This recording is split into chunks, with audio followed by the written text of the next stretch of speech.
I went to work for a man out of college, successful man. There was a man that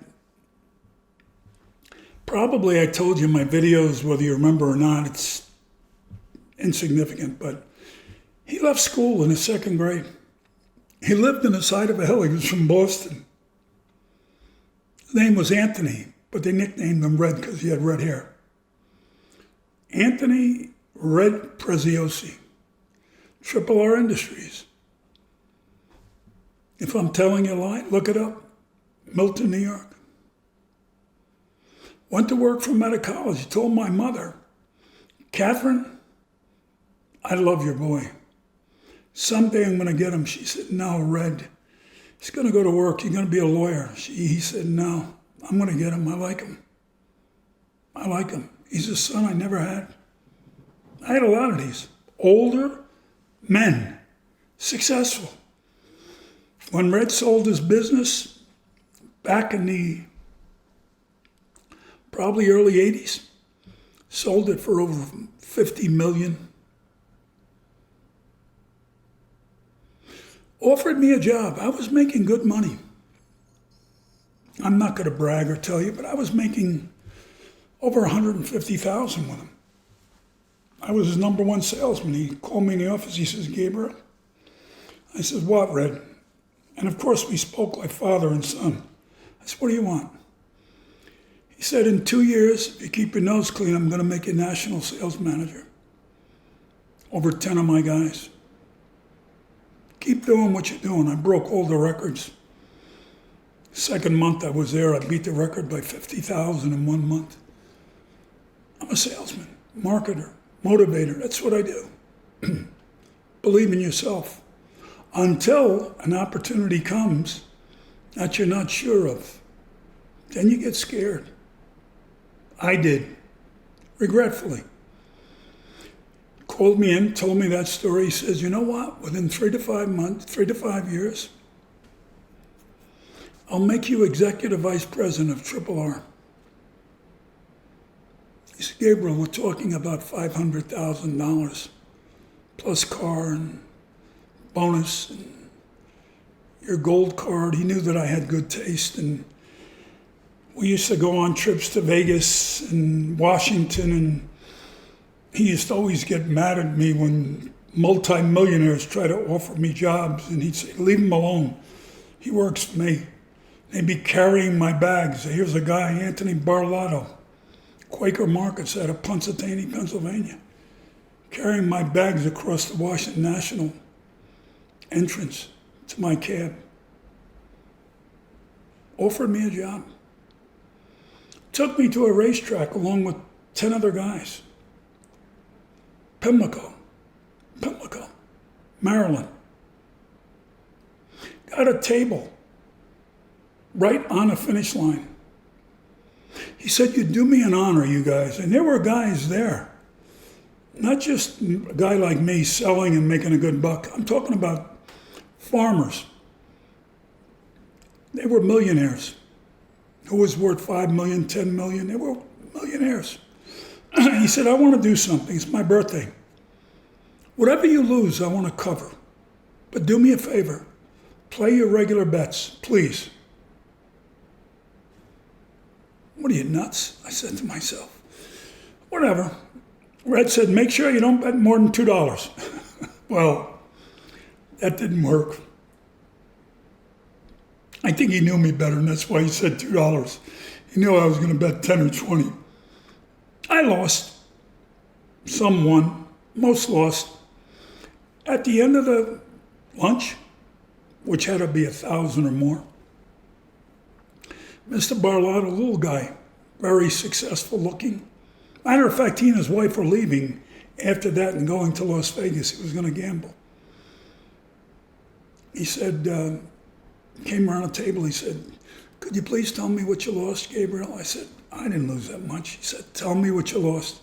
I said, I lost 200. Boom, boom. Two $200 bills. Went to Marty Michelson, worth about 10, 20 million. How much you lose? He said, 4,000. Boom, boom, boom, boom, boom, boom, 4,000. Went to the next guy. He said, no, I won. Okay, next guy. I lost $1,000. Boom, boom, boom. He ended up spending lunch $1,000 and probably an additional $10,000, $12,000 in bets. It was nothing to him. We went in a chauffeur-driven limousine. It was nothing to him. It was his pleasure. It was his joy. Wasn't trying to impress you. He offered me a big job. I said, no, I can't. Running Punxsutawney Markets. I said, I work for Red, I can't. Red is like my father. He said, I know. Red's a good man. Red and I went all over. I'll never forget one night we were up at the Taj Mahal. And he came into my room, and Red was a superb dresser. And he was all dressed up, and I was just about ready. And he sat down on a divan, whatever, in front of the bed. And he looked at me getting dressed, and he said, Gabriel, I'm introducing you to La Dolce Vita, the good life, the sweet life. Make sure you understand it, because once you have it, you're never going to want to give it up. And you're the type of kid that enjoys the good life. We went to Vegas, everything first class. Went to Washington, I told you the trip first class. We went all over. He had a plane. He didn't take anybody, he took me. Single engine Cessna 140, 160 Cherokee. We used to fly. Only flew in good weather.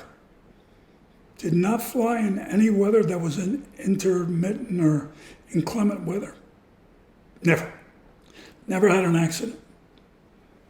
One time we were flying up to Plattsburgh, and he rented a Cherokee 160, and he didn't know the leaning mixture. You lean the gas.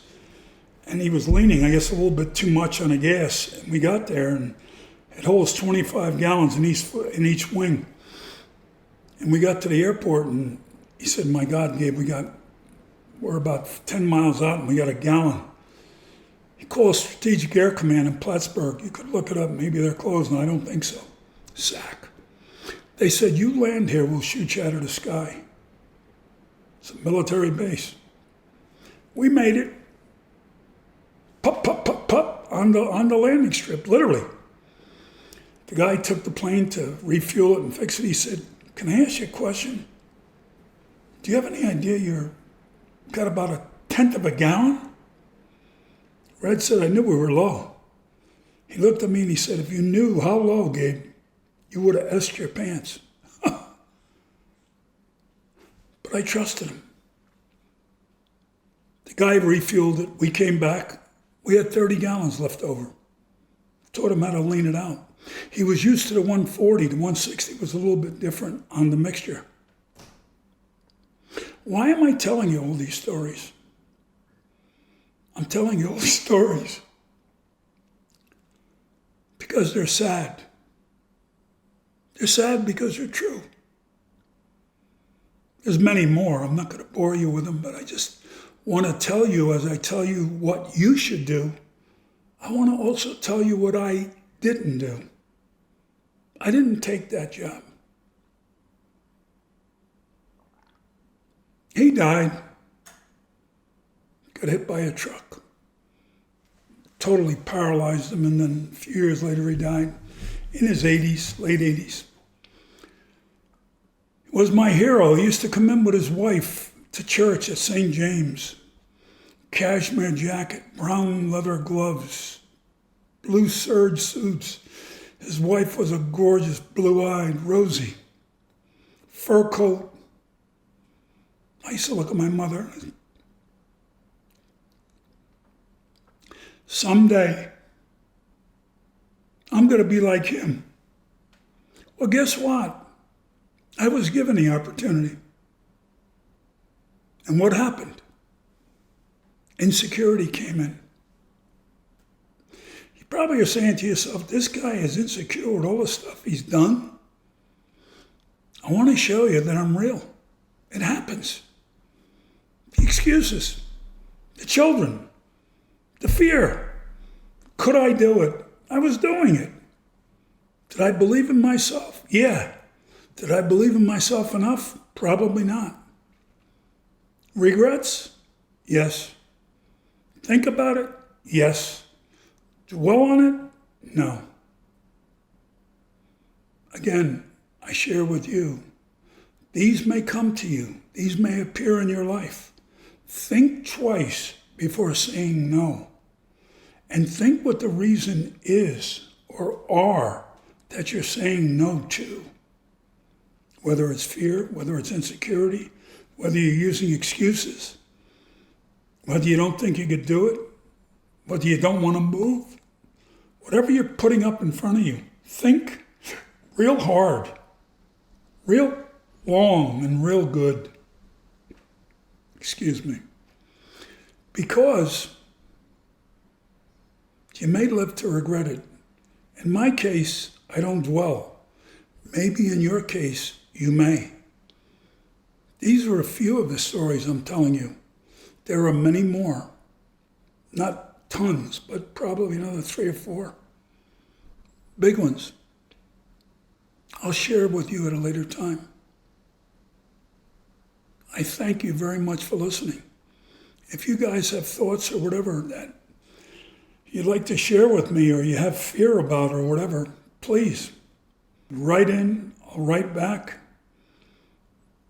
I want to help you. That's what I'm here for. Truly, that's what I'm here for. To share. I'm not afraid. Thank you very, very much for listening. If you enjoyed, subscribe. Thank you.